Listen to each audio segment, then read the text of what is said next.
Bueno, hoy vamos a entrevistar a Gustavo Varela, que nos acompaña, docente en comunicación, docente en la Universidad de Buenos Aires, en Flaxo, autor de Mal de Tango y Política, y hoy vamos a conversar un poco sobre estos ejes, sobre tango, sobre política, sobre su producción y sobre también su historia como músico. Así que, hola Gustavo, ¿cómo estás? ¿Cómo va? Diego, gracias por invitarme. No, gracias a vos por estar.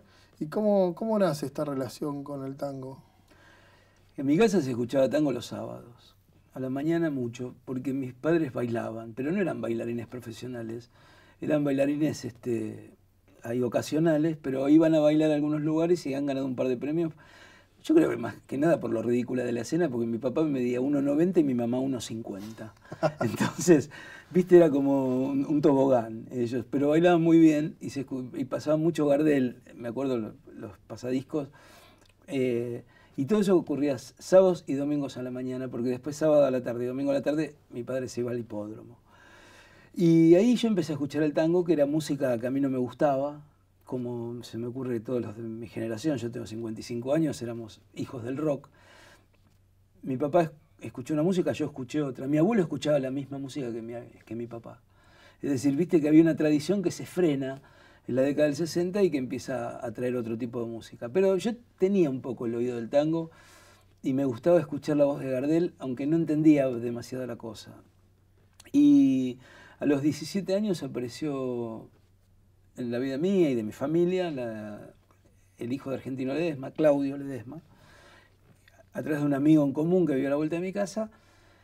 Argentino Ledesma era un gran cantor de tangos de la orquesta de Varela, de Héctor Varela, que no tiene nada que ver conmigo, y Claudio tendría 20 años en ese momento y él quería cantar tangos y quería cantar boleros. Y entonces empezamos a acompañarlo a él con la guitarra. Yo tocaba la guitarra y a partir de eso yo empecé a conocer el ambiente del tango, porque Claudio cantaba donde cantaba su padre en general. Entonces íbamos a... La época de la dictadura era bastante complicado porque el tango no tenía lugar para nada en esa época y los grandes cantantes cantaban donde podían.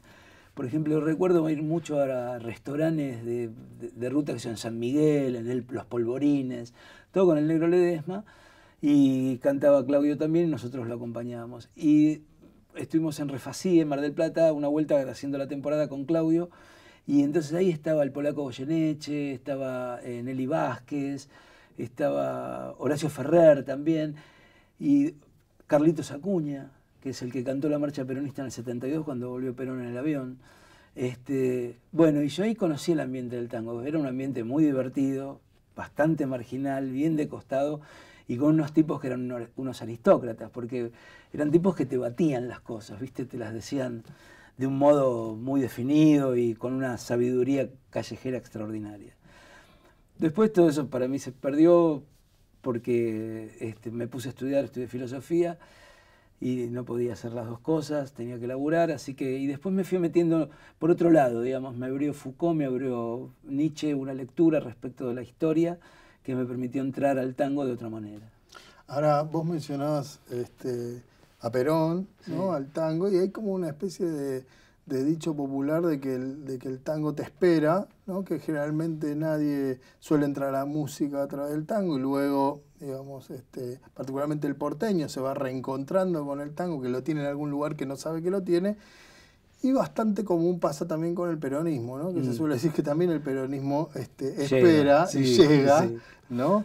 Y ahí hay como un link que generalmente no se hace y que creo que vos le encontraste. Y también ambos comparten un hiato de tiempo Sí. casi de no desaparición ni inexistencia, pero sí de proscripción en un caso y casi de segregación musical en el otro.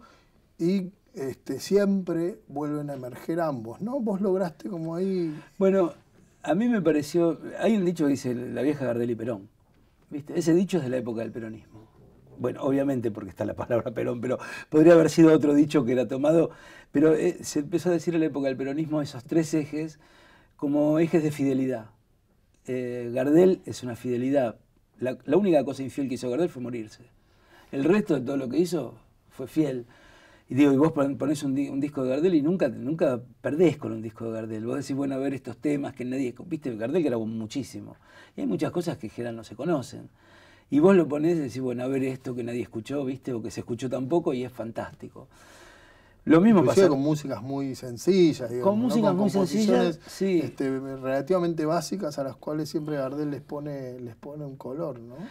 Y además las recrea en muchas ocasiones porque como el tipo le gustaba grabar todo lo que le parecía bien grabar, no quería competencia. Gardel era muy productor de sí mismo.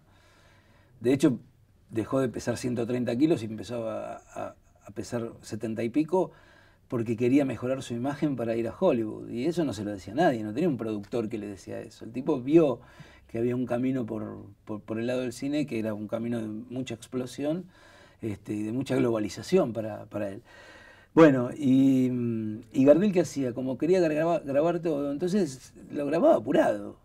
Y por ahí le modificaba la melodía y le modificaba las letras, ¿no? Sí. Y él además es un gran músico, un gran melodista. Muchas de las composiciones de Gardel con Lepera, que son del último año o año y medio, antes de morir Gardel, 33, 34, por ahí, anteriores a la muerte de él, esas músicas son fantásticas, son de una calidad, son un melodista, ¿no? Que es tan difícil la melodía, ser un melodista es muy difícil. Bueno, La Vieja, con todo lo que significa en el tango, que es el retorno, y Perón hablaba de su madre. Y Perón, cuando, digo, la gran irrupción de Perón, entre otras cosas, tuvo que ver con que hablaba de cómo su propia familia era vejada, digamos, por una aristocracia oligárquica que se quedaba con todo. Entonces también la madre aparece y en los discursos aparece la madre y Evita se presenta como la madre y él se presenta como parte de una instancia más afectiva que política. Y bueno, Gardel, La Vieja y Perón son como tres ejes que van, me pareció a mí, juntos y que básicamente a mí se me ocurrió pensar que el tango se cose en la misma afectividad que tiene el peronismo. Porque el peronismo tiene una cosa de una racionalidad política potente, pero lo que más tiene es de una instancia afectiva. Y corporal, ¿no? Muy corporal, es muy corporal. Es cierto que las calles se ocupaban, las ocuparon los radicales, las ocuparon los conservadores, pero el modo de ocupación del peronismo de la calle fue elocuente, digamos. La foto de las patas en la fuente es una foto de apropiación, ¿viste? De unos tipos que llegaron para quedarse. Por eso se lavan las patas, ¿viste? Que los demás estaban siempre caminando. Y la otra cosa que a mí me llamó mucho la atención, que en esas manifestaciones para Perón, y te hablo del año 43, 44, donde Perón ya está ahí funcionando como secretario, ahí en la Secretaría de Previsión, la gente ya iba con la imagen de Perón y las mostraba. Y eso también es una novedad con Perón, porque hasta entonces la gente saludaba con el pañuelo. O saludaba con el sombrerito, ¿viste? Con ese duro. Cuando vino Perón, la gente empezó a saludar primero con el pañuelo y después empezó con las imágenes. Y empezaron a traer imágenes. Y esto otro también que yo vi en ese sentido, que Perón es el primero que se ríe como presidente. Es decir, viste que el cargo de presidente era un cargo para alguien serio, adusto. Vos ves las caras de Irigoyen, no lo puedes creer, está siempre serio. En cambio, Perón es un tipo que se ríe con Eva, y el cuadro oficial que se le hacía a cada uno de los presidentes, está él con Evita, que es raro porque siempre eran solos, está él con Eva y los dos riéndose. Entonces ahí, y el tango tiene un poco esa risa, a pesar de toda la melancolía que tiene el tango, tiene la celebración del encuentro, de la celebración del baile, la celebración de la orquesta. Imagínate la década del 40, que es el periodo de oro, donde hay un mundo que está caminando, que está, viste, caminando en la calle, porque está Perón, y caminando adentro de los salones, porque el tango es caminar y estar abrazado con otro, ¿no? Entonces, es tan compatible eso, ¿no? Es tan compatible que para un peronista no hay nada mejor que otro peronista, como para una persona no hay nada mejor que otra para bailar.